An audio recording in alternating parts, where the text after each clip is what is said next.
Good morning, folks. John Canode here from Ormond Beach, Florida. It is Tuesday morning. I don't know the date. I've been retired, so I just don't keep track no more. Anyway, just wanted to update you on the car, where we're at on it, and what we're going to do today.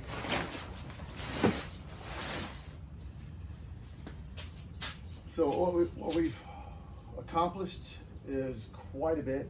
Engine's in the car. All of the outside goodies have been, exterior goodies have been installed. Coils, the fuel system, the linkage, which was custom made. The exhaust is installed and looks really good. We put fluids in it yesterday, and the hope is to wire it up by Friday and get it running this weekend.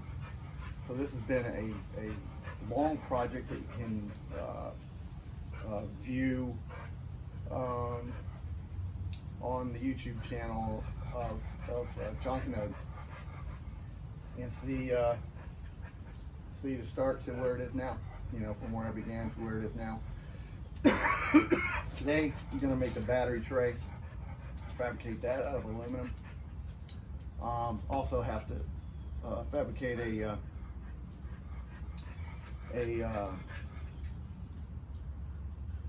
coolant return reservoir, you know, for the radiator. So I'm going to make that out of aluminum as well. It'll look pretty cool.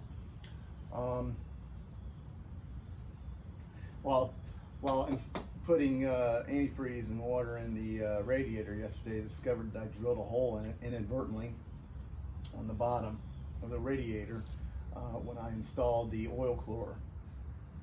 Oh, that pissed me off because this is a custom aluminum radiator that cost quite a bit of money.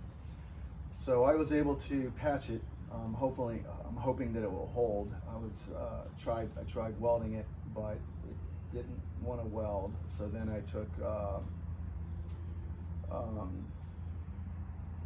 epoxy and liquid, what do they call it, liquid weld or whatever, and I was able to use that.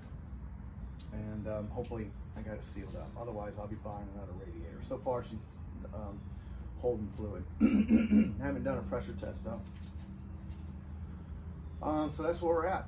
It's almost ready to start up, and once I get it running and I can drive it, then I'm going to begin the interior restoration. Start wiring up all the accessories, radio, you know, for wipers, heater, lighting, windows. There's a lot to do as far as wiring, but once I get it running, it will be more motivation to continue on. Oh, I just want to say, for you good folks out there that are watching this and have ideas about doing something like this, it could not have been done. I could not have done this without being able to weld. There's just no way that one can pull one of these projects in their garage and do this kind of a conversion without knowing how to weld and work and do metal work. And I'm talking about a lot of metal work. Another thing you need is a crap load of tools, and you need guidance. You know, I've gone on YouTube myself and used it for ideas and solutions to problems that I run into. Everybody's out there. Everybody's got a YouTube channel. I'm sure that people will watch mine and say, oh yeah, that's a good idea, I'll do that. Well, I do the same thing. You know, got to be open to suggestions and solutions and alternative ways to make things work. All right, let's get started.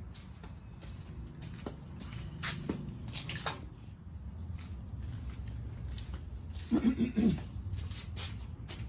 figured I'd share with you what this motor is and what is in it, what modifications have been made to the motor.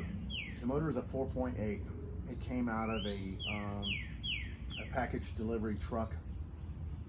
I have a connection with a car crushing company that receives these trucks from companies and sells the motors and crushes the truck. Anyway, so what we've done to it is put a set of rings in it, honed it, made sure the crank and the bottom end was in good shape, which it is. The motor was already bored out 30 over. It's a rebuild. It's a rebuilt motor. So the bottom end was in great shape. Heads needed work, so the heads have been ported and polished. Opened up quite a bit, all the way from intake to exhaust. I opened them up. I spent 25-30 hours on these heads, maybe more. It's on the videos.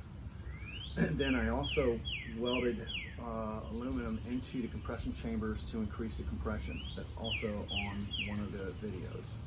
So the compression ratio, I think it's probably 11 to 1. The next thing I did was took the truck manifold, that ugly manifold, and I cut the top off of it, and I opened it up inside. I cut out all of the plastic tunnels, baffles, whatnot, and it's now wide open, and the air, it goes straight to the runners, so it should have a high RPM power increase through that. Should be significant. Then I made this cover for the manifold, because the manifold is such an ugly feature on this engine, and I think that looks really cool. Polished it up. I modified the oil pump, so she'll have a little more pressure and volume.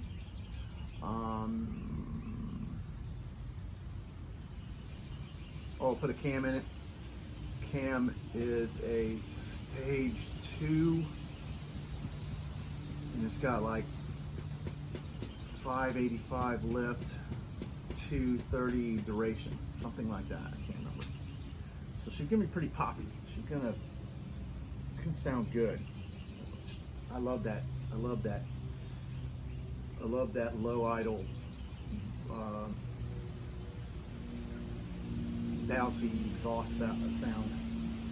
So I'm looking forward to that. The transmission is the only thing I'm really concerned about because I put a shift kit in it, and it was a pretty complicated shift kit. Took me a few days to do it, and I won't be surprised if it doesn't work. It's okay. I will just get another transmission, but I followed the instructions. I did everything it said. Maybe it'll work, maybe it won't. You know, I think it's like a 50-50 chance. We'll see. So that's the only thing I'm worried about. The alternator that sticks high on this truck engine, this looked crappy, horrible. I didn't like it, so I built a cover for it, and really liked how that looks as well. So, you know, going down the road, this thing's gonna look good. The engine's going to be rising above the hood, so it'll be somewhere right around there. So I want to be able to show the polished aluminum. So what I'm going to do is put on some sort of a scoop facing the road, facing the front of the car, so that when the car's traveling down the road, you can see the polished aluminum and the modification, the mods made to it. It'll look good. It'll look like a blower on there or something, you know.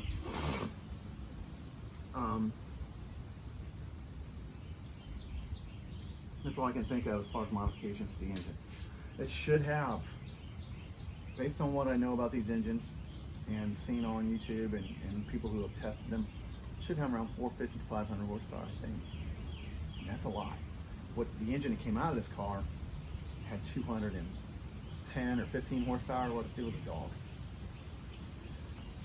So this thing's gonna wake her up. hopefully my rear end will hold together. Hopefully the drive shaft will be strong enough. It's pushing the limits on those components, so we'll see what happens.